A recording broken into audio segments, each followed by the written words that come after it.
Iran Israel উত্তেজনার মধ্যে president Donald Trump যেন কংগ্রেসের অনুমোদন ছাড়া ইরানের বিরুদ্ধে যুদ্ধ করতে না পারে এ লক্ষ্যে সোমবার একটি প্রস্তাব উত্থাপন করেছেন ডেমোক্র্যাট সিনেটর টিম কেইন।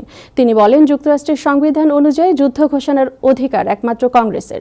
বিস্তারিত রিপোর্টে।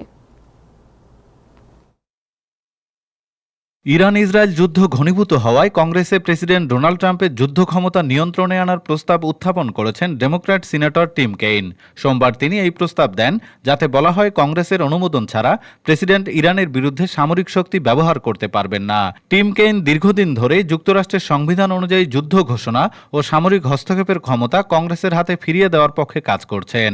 তার ভাষায়, যুক্তরাষ্ট্রকে রক্ষার প্রয়োজন ছাড়া ইরানের সঙ্গে যুদ্ধে জড়ানো মোটেও যুক্তিযুক্ত নয়।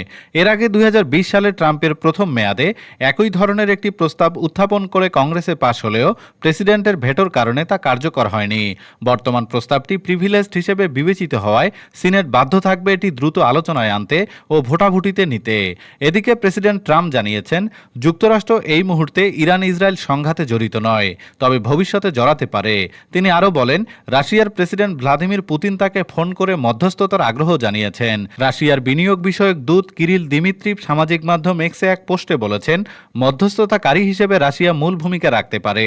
বিশ্লেষকদের মতে, ইসরায়েল ইরান সংঘাতে যুক্তরাষ্ট্রের সরাসরি জড়িত হওয়া মানেই আরেকটি দীর্ঘমেয়াদী যুদ্ধের আশঙ্কা। সিনেটর কেইনের প্রস্তাব এই আশঙ্কা ঠেকাতেই গুরুত্বপূর্ণ হয়ে উঠেছে।